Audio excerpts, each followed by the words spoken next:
আসসালামু আলাইকুম সবাইকে। ডিজিটাল পাঠশালা একাডেমিতে তোমাদের সবাইকে স্বাগতম। তো আজকে আমরা করব সপ্তম শ্রেণী বীজগণিতীয় গুণ অনুশীলনী 4.1-এর সমাধানে। তো এটা প্রথমত করতে হলে অঙ্কটা খুবই সহজ।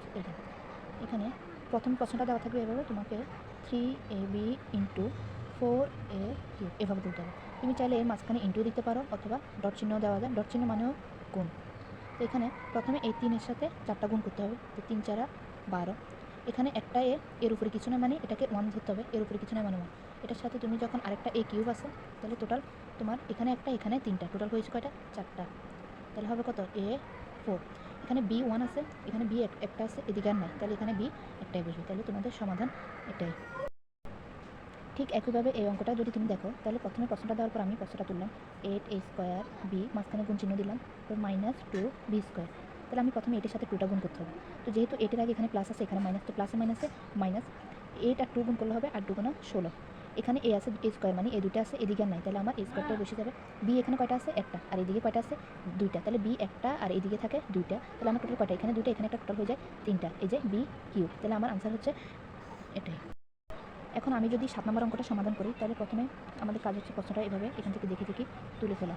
তাহলে আমি প্রশ্নটা তুললাম, এখানে এটা যেহেতু গুণ সেহেতু গুণ চিহ্ন দিলাম, -2m² তাহলে এটা সমাধান করতে হলে প্রথমে এই সংখ্যাটা আর এই সংখ্যাটা গুণ করতে হবে। তাহলে এখানে আগে মাইনাসে মাইনাসে মাইনাসে হয়ে যাবে কত? প্লাস। প্লাস চিহ্ন দিলেও হয়, না দিলেও হয়, তো আমি না দিলাম। 12 2 24। এখানে m আছে কয়টা? স্কোয়ার। m² মানে m দুইটা, এখানে স্কোয়ার m² মানে কয়টা? সমান সমান m ইন্টু m, অর্থাৎ m দুইটা। তাহলে m এখানে দুইটা আছে, এখানে একটা, টোটাল 3টা। আমি 3টা বসালাম। এখানে এর উপর স্কোয়ার মানে এই দুইটা, এখানে a² মানে দুইটা, তাহলে হবে a 4টা। এখানে x 3টা, এখানে দুইটা, তাহলে হবে x 5টা। তাহলে আমার সমাধান এটাই। এখন আমরা সমাধান করবো 9 নম্বর অঙ্কটা। এটা দেখে একটু জটিল মনে হলো, অতটা জটিল না। তাহলে এখানে প্রথমে আমি এই পুরো সংখ্যাটার সাথে এটা গুণ করতে হবে। তাহলে আমি ঠিক এভাবে আগের মতন প্রশ্ন তুলি, 2x + 3y ইন্টু 5xy। প্রশ্ন তোলার পরে আমার কাজ হচ্ছে এই সংখ্যাটার সাথে এটা গুণ করে। তাহলে আমি প্রথম এই সংখ্যাটার সাথে এটা গুণ করি। তাহলে কত হবে? 5 2 10। এখানে একটা x আছে, এখানে একটা x, তাহলে হয়ে যাবে কয়টা? x দুইটা। আর এখানে কোনো y নেই, এখানে একটা y আছে, yটা বসা দিতে হবে। তো এখানে প্লাসের প্লাস বসালাম, পরে এই সংখ্যাটা দিয়ে এটা গুণ করতে হবে। তাহলে 3 5 15। এখানে x আছে, এখানে x নেই, তাহলে x একটাই বসবে, এখানে y একটা, এখানে y একটা, টোটাল হয়ে যাবে 2টা। তাহলে আমার আনসার এটা।